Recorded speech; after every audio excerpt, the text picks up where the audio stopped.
പടം മാസ്റ്റർ പീസാണ്. എനിക്ക് തോന്നുന്നു ഒരു ഒരു last 30 minutes of great Asif Ali, great Vijayaraghavan ചേട്ടൻ, ഭയങ്കര സ്ക്രിപ്റ്റ്, ഭയങ്കര മേക്കിംഗ്, ട്രൂ ഓണം ബമ്പർ എന്ന് പറയാം. ഒരു ഫുൾ സദ്യ അഴിച്ച ഫീൽ ഉണ്ട്. ഭയങ്കര പടം. നിങ്ങൾ ഇവിടെയൊക്കെയാണ് പോയി പടം കാണും. നല്ല ത്രില്ലിംഗ് ആണ്. ഫുള്ളി ഭയങ്കര എൻഗേജിങ് ആയിരുന്നു സ്റ്റാർട്ടിങ് ടു എൻഡ്. അടിപൊളിയായിട്ടുണ്ട്, നന്നായിട്ടുണ്ട്, വളരെ നന്നായിട്ടുണ്ട്. സൂപ്പർ. നല്ല മൂവിയാണ്, മസ്റ്റ് വാച്ച്. സിനിമ തിയേറ്ററിൽ തന്നെ വന്ന് കാണണം. ബിക്കോസ് അത് തിയേറ്റർ എക്സ്പീരിയൻസ് ആണ്. അതുകൊണ്ട് എല്ലാവരും കാണുക. ഓക്കെ, അഭിനയിച്ച എക്സ്പീരിയൻസ് നല്ലതായിരുന്നു. കാരണം എത്രയും സീനിയർ ആയിട്ടുള്ള ആർട്ടിസ്റ്റുകളാണ് എല്ലാവരും.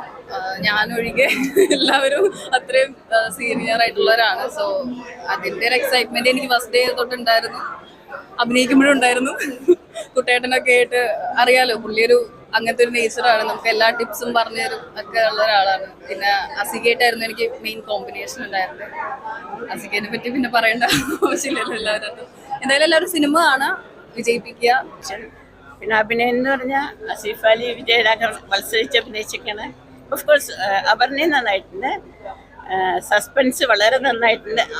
തുടക്കം മുതൽ അവസാനം വരെ നമുക്ക് വിചാരിക്കാത്തൊരു ഇതാണ്, ചേഞ്ചാണ്. നമുക്ക് ഒട്ടും വിചാരിക്കാത്ത കഥ ട്രെയിനിങ് ചെയ്യണം.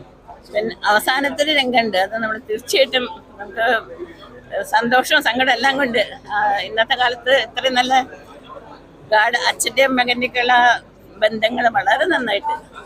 അടിപൊളിയാണ്, പക്ക ത്രില്ലിംഗ് ആണ്. സെക്കൻഡ് ഹാഫാണ് കുറച്ചുകൂടിയും എൻഗേജിങ് ആയിട്ട് പോകുന്നത്. പിന്നെ ക്ലൈമാക്സ് നടക്കുമ്പോൾ ആസിഫ് അലിയുടെ പെർഫോമൻസ് ഒക്കെ ഇമോഷണലായും ആളുടെ ഒരു ടോപ്പ് പെർഫോമൻസ് തന്നെയാണ്. മൊത്തത്തിൽ ഭയങ്കര എൻജോയ് ചെയ്ത് കണ്ടൊരു പടം തന്നെയാണ്.